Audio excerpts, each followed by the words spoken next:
Hello YouTube. This is my second video on what I got at the Boston Comic-Con convention. After I went to the first booth, I wandered on and there was a guy selling the dollar books. So I'm going to just give you a quick overview of what I got there. I got a couple of TV comics. The Munsters. I couldn't resist the cuteness of these comics. For $1 each I just grabbed them. I remember this show. It was foolish slapstick, but it was funny.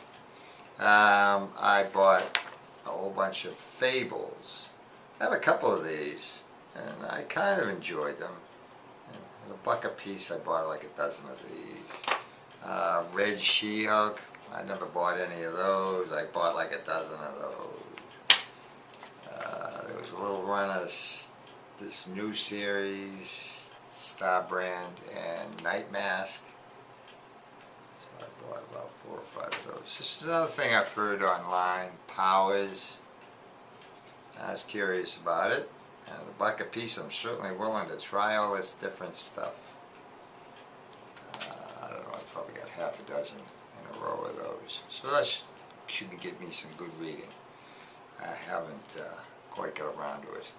I saw one of these. I'm sure I've got this. But I see these covers. I was kind of, some of them are better than others, but I kind of like these covers for some reason. And so I grabbed it. I got another one, that's all. I'd like to get them all, but I'm not that enthused.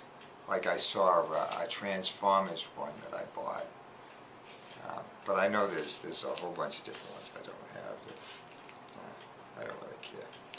And let's see, I went to a different booth, and I think I bought some dollar bins, and I said, oh, I've got some older ones that are $2 each. I looked through it, there wasn't much. And this is one of the few DCs I bought, as Superboy. I tried to explain this to my wife, how we'd fly to the future and join this legion of superheroes there. And explaining it didn't sound like it made much sense. Why would he fly to the future? Anyways, I bought it. I kind of enjoyed reading it. It's, you know, it brings you back. Nostalgia. Okay, then I got a couple of, and I wish I had looked closer at these books. Half price. This is Avengers number 39. And so this was like $7, half price. And then I've opened it up since. And it's got a, I don't know if you'll be able to see it. It has a big tear in the back. Big piece. Now, a relatively big piece missing. It's like, God. And I mean, luckily I only bought 2 books. And this one was even cheaper. Avengers 31 for $5. Well, how could I refuse it? And I take it out, and I don't even, it looks like it got water damage in the back. I don't even want this book. Anybody wants an Avengers 31, I don't like the looks of it. It got water damage, man. I don't want it even in my collection. Anybody wants it, they can let me know. I'll send it to you for free. I don't want it. Yuck. I have to wash my hands. It's not quite that bad, but it's something. Okay, then I moved on to another table with half-price things again, and I got Tales to Astonish, number 70. I got 2 books that I was happy. This one I'm happy to. I looked at it, it's alright. He rated it 5.5, which I'm not sure, but it's in fairly good shape.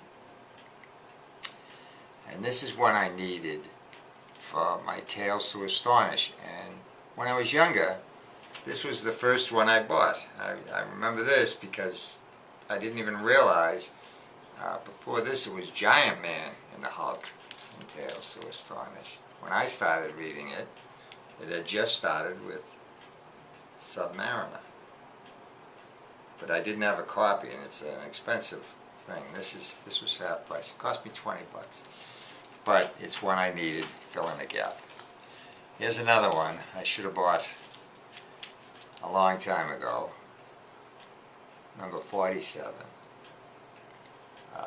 This was in that period when I was buying them. And, you know, even recently, I never had this book, but it was kind of that in-between book between the Inhumans and Galactus. And even when it came out, I never liked this particular story. I didn't think it was good at all, you know. And but now that I'm trying to, you know, get the whole series, or at least 25 and up, I need it. So I paid 20 bucks to get that. I probably could have got this for 5 bucks a couple of years ago if I was a little smarter. But I've got it now. No big deal. And so I picked up those. And I think that's where I actually got the Dot book that I sent to whatever his name is. And this was the last boot, so I'm kind of weighed down, and I came along, and this guy was talking, who was an older guy, and he's told me his story about when he first started reading comic books. His father owned a convenience store, and this was the late 50s, and he used to, I guess when they'd send comics back that they didn't sell, they'd cut off either the whole cover or they'd cut off half the cover. And his father used to buy stacks of these comics with the cut off covers. So he would get, and they'd let him read them, so that's what he'd do. And they came in, he'd get all excited and he'd grab them. He didn't save any of these, and I guess they wouldn't be worth much now anyways with the cut off covers. But that's what started him reading comics. He started collecting, I think he said, in the 70s. So, but he's a dealer now and he's selling stuff. So, you know, we had a nice conversation. So I looked at it, I picked out a couple of books just to, his were, I think, he had some half price on over or something, and he had a system. So anyways, I grabbed a couple of books, a couple of Thors,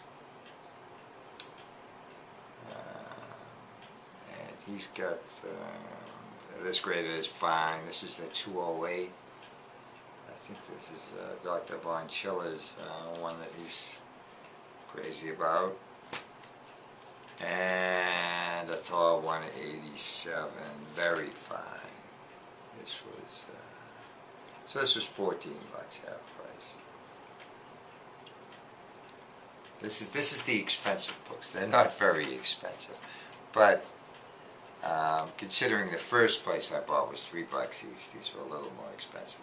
And then when I bought those from him, he brought out a few more, and so I bought this one, and he's got a big 62, but half price, and he actually gave it for 30 bucks. I don't know. Normally, I guess I wouldn't have bought it, but it was late. I wanted to go. I had one of the other ones, the first Inhumans 146 already out. So I paid 30 bucks for this, and he's got it listed at a 9.0. And I mean, it's a nice looking book. I'm not sure it's a 9.0 though. I didn't see, you can't see any, you know, any major flaws in it certainly, and it's but I always question when it's these guys who grading their own books, you know. So if it's an 8.0, he makes it a 9.0. But anyways, it's a nice book for 30 bucks. And I was really tired after 3 hours, and I'm weighed down with all these bags of comic books. I wanted to get out of there. So that was my trip to the Boston Comic Con. Semper Fi is having a contest too. I just wrote down. And his is the, what would you do about a zombie apocalypse happen? When it happens. And I decided I'd either be a zombie or I'd be dead. So that was an easy answer to that one. Without modern medicine, most of us wouldn't last very long. Infection, you get a cut and you get infected and you die. If we didn't have modern medicine, you know, I'd be dead now. It's I had nothing serious. I mean, they took care of it, no problem. But if it wasn't, if I didn't have a doctor, you know, it wouldn't have gotten taken care of, and it probably would have killed me. So that's my zombie apocalypse, and I'm not making a separate video to say I'd be dead. Okay, thanks for watching, and I'll see you next time. Bye bye.